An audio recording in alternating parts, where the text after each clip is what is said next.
নমস্কাৰ বন্ধু বান্ধৱীসকল, আপোনালোকক কি খবৰ? আশা কৰোঁ সকলোৱে ভালে। বৰ্তমান মোৰো ভালে। আজি মই আপোনালোকৰ মাজলৈ জলফাই আচাৰ ভিডিঅ' এটা আগবঢ়াওঁ বুলি ভাবিলোঁ। আগত এটা দিছিলোঁ বাৰু, সেইটো মই অকণ বেলেগ ধৰণে বনাই দিছিলোঁ। আজিতো ভাবিলোঁ এক্সট্ৰাকৈ বেলেগকৈ বনাওঁ। সেয়েহে জলফাই আচাৰ বনাবৰ কাৰণে মই প্ৰথমতে জলফাইখিনি পাৰি ল'লোঁ। পাৰি লৈ ধুনীয়াকৈ ঠাৰিখিনি গুচাই ল'লোঁ। গুচাই ভালদৰে ধুই ল'লোঁ। ধুই পেলাই এতিয়া এইখিনি বইল কৰিম। আপোনালোকে বইল নকৰাকৈ নিমখত দিও বনাব পাৰে, মানে মাজে মাজে দুফাল কৰি নিমখত থৈ দিব লাগে। 3-4 দিন থৈ দিয়াৰ পাছত সেইখিনি তেনেকৈ কৰিও বনাব পাৰে।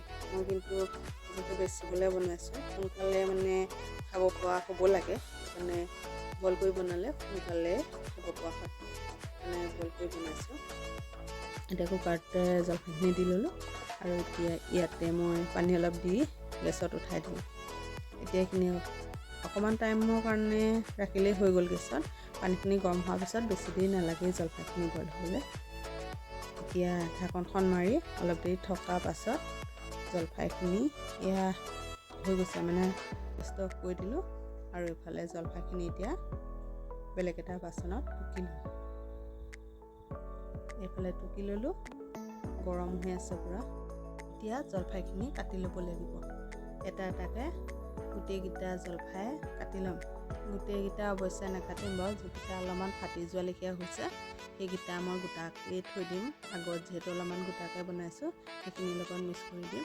আৰু এইখিনি এফাল এফালকৈ দিয়াখিনি ইমানখিনিয়ে বনাম। ইয়াতে নিমখ অলপ দি দিলোঁ। নিমখখিনি মিক্স কৰি এয়া খোলাখনতে পানী কাপোৰ এখন পাৰি ধুনীয়াকৈ ৰ'দত শুকাবৰ কাৰণে দি দিলোঁ। এতিয়া মই হালধিটো কিন্তু সানি দিয়া নাই, হালধিটো অলপমান শুকোৱাৰ পাছত মই সানি দিম। এইফালে জলকীয়াখিনিও দি দিছোঁ, আচাৰত যিহেতু জলকীয়া লাগিবই। আৰু অলপ দেৰি পাছত শুকাই যেতিয়া গ'ল, এয়া দেখিছেনে, এতিয়া হালধি মিক্স কৰিছোঁ। এতিয়া মই আকৌ অকণমান ৰ'দত দি দিম বাৰু, তাৰপাছতহে আচাৰ বনাম। এইফালে এতিয়া লৈছোঁ মছলাকেইটা গৰম কৰিবৰ কাৰণে। শুকান জলকীয়া 3টা দিলোঁ, গোটা ধনিয়া 2 চামুচ দিছোঁ, চবগুটি 2 চামুচ দিছোঁ, কালজিৰা 1 চামুচ দিছোঁ, জিৰা 2 চামুচ দিলোঁ। দি মই এতিয়া এইকেইডাল অকণমান দেৰি লৰাই ভাজি ল'ম। গেছটো কমাই লৈছোঁ দেই, গেছটো বঢ়াই লোৱা নাই। আৰু ইয়াতে বগা সৰিয়হ 4 চামুচ দি দিছোঁ। আচাৰত বগা সৰিয়হটো অকণমান বেছিকৈ দি দিছোঁ, মই তেলটো অকণমান কমাই দিম। এতিয়া মছলাকেইটা গৰম হ'ল, এইফালে মছলাকেইটা এফালে ঠাণ্ডা হ'বলৈ উলিয়াই ল'ম। একেখন কেৰাহীতে এতিয়া মই তেল অকণমান লৈছোঁ।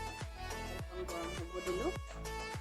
তেলখিনি গৰম হোৱাৰ পাছত এইফালে ঠাণ্ডা হ'ব দিলোঁ। তাৰপাছত ইয়াতে দুটামান পাঁচফোৰণ দি দিছোঁ। তেলখিনি অলপ গৰম হৈ থাকিব। এতিয়া লৈ লৈছোঁ আচাৰ বনাব। মানে ইমান বেছি শুকাবও দিয়া নাই, অলপমান কম শুকাবও দিয়া নাই। ভালদৰে শুকোৱাৰ পাছত এতিয়া তেলতে জলফাইখিনি দি দিলোঁ। দি অলপমান লৰাই দিছোঁ। ইয়াতে এতিয়া মই মছলা ব্যৱহাৰ কৰিম। এয়া জলকীয়া দুটুকুৰাকৈ কাটি লৈছিলোঁ, জলকীয়াখিনিও দি ল'লোঁ। জলকীয়াখিনি কটা মই নেদেখালোঁ বাৰু। এতিয়া ইয়াতে নিমখ দি দিলোঁ 1 চামুচ। দি ইয়াতে ৰেড চিলি গুড়ি দি দিছোঁ 1 চামুচ আধা। ইয়াতে দিম এতিয়া যিখিনি মছলা মই গৰম কৰি লৈছিলোঁ, মছলাখিনি ইয়াত দেখিছেনে, একেবাৰে ধুনীয়া জোখত মিক্সাৰত দি লৈছোঁ। একেবাৰে গুড়ি হৈ যাবও দিয়া নাই, গোটা হৈ থাকিবও দিয়া নাই। মছলা মই দি দিলোঁ 3 চামুচ। দি মই এতিয়া এইখিনি অলপ লৰাই দিম। ভালদৰে মিক্স কৰি ল'ম। যিহেতু মোৰ ষ্টেণ্ডডাল আছে, এইফালে গেছতে বনাই দিওঁ বুলি ভাবিলোঁ, অলপমান দিগদাৰ হৈছে লৰাবলৈ। এইফালে ষ্টেণ্ডডাল লৈ গৈছে, কোনো কথা নাই, লৰাই গৈ ধুনীয়াকৈ আচাৰ বনোৱা হৈ গ'ল। আপোনালোকক দেখালোঁ। আপোনালোকে চাই কেনেকুৱা পালে জনাবলৈ নাপাহৰিব।